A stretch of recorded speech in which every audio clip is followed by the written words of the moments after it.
Hi, I'm Lexi. I'm a homeschool mom of 6 and a blogger where I blog at Lexton Eclectic. I share about our homeschool journey, and welcome to my YouTube channel if you're new here. Today I wanted to share a little bit about how my perspective on teaching history has changed in the past year. So when I first began homeschooling, I stumbled upon the classical method that teaches history in a 4-year rotation. So you start with ancient history and you study Egypt and Greece and Rome. And then the next year you move into medieval history. And then the next year you're finishing up the Renaissance time period, moving into the explorers and the early modern era. And then for year 4, you're covering more modern history. So kind of the last half of the modern history up to present day. And the goal is to do that cycle 3 times. So first through 4th grade, and then again a 4-year cycle, and then again a 4-year cycle for high school. So that by the time a child graduates, they have covered each historical time period 3 times. So you've done that cycle 3 times. And I thought that sounded like a really wonderful way to study history. And my oldest is currently going into 6th grade, and that is kind of how we've been doing history on and off for the past few years. We've tried to follow that classical model and study history in order through the different time periods, and it's been really interesting. I've learned a lot, my kids have learned a lot. We have found lots of great books for each topic, and it's been a really great way to study history. We study it mostly chronologically in order, so we progress through what's happening in different parts of the world at the time periods and just move through the years. So it's been a great way to get a good overview of everything that was going on in the world each year through history. And so I've really loved teaching that to my kids, and they've loved learning that way.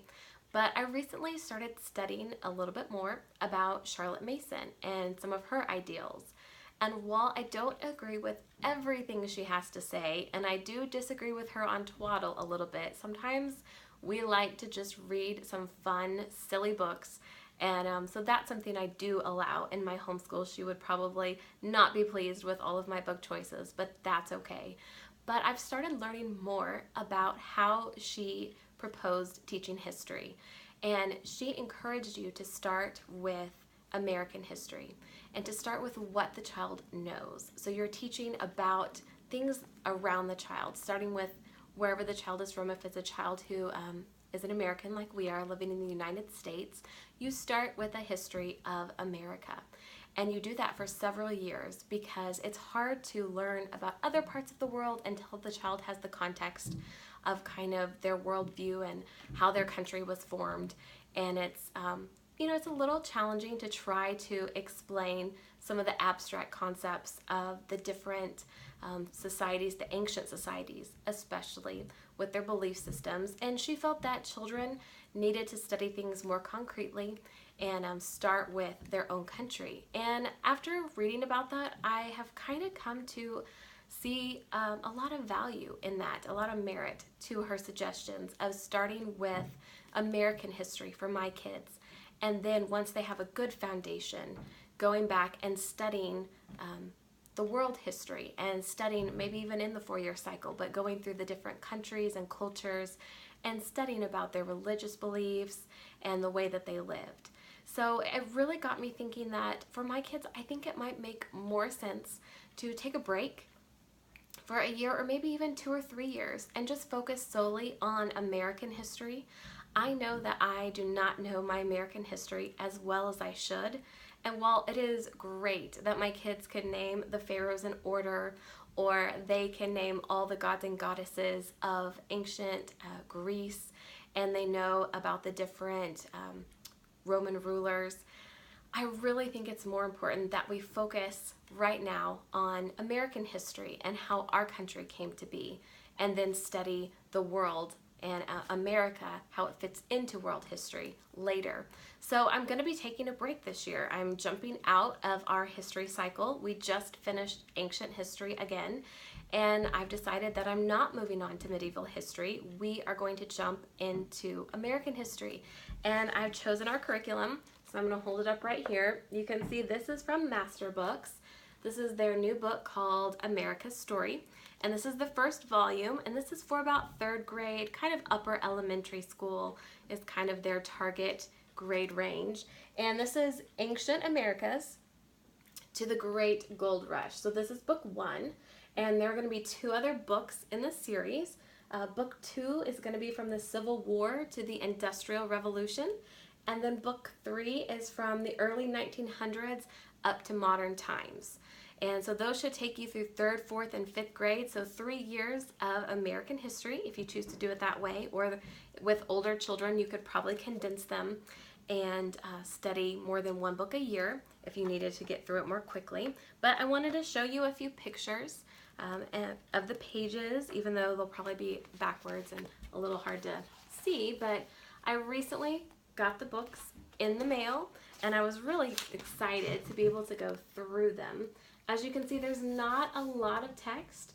There are a lot of pictures. There are maps and diagrams, and then there are also fun things right here. You can see there's one on this page. This is a narration break. And so it asks some questions and has the child retell what they've covered so far. So there's also other pages, like right here, with lots of pictures of different historical figures. And so the book is very engaging with lots of color, and it's just a really fun read. I've started reading through it myself, and it's very well written and written at a level that a child can understand, but it's still very well written. It also has lots of questions on some of the pages. You can see right here, here's a few that through the reading they should be able to answer. So those are great ways to do narration. Have them retell you something, then you can have them write it out as dictation or copy work. So it gives you lots of helpful questions throughout the book just to get you started on that narration process and make it easy for you. There's also lots of maps. Here you can see there's another narration break on this page to get you started on that. And then the other thing that comes with the program, here it is, this is the teacher's guide. And it is, you can see it's 3-hole punched right here. And the pages are perforated, so they're easy to tear out.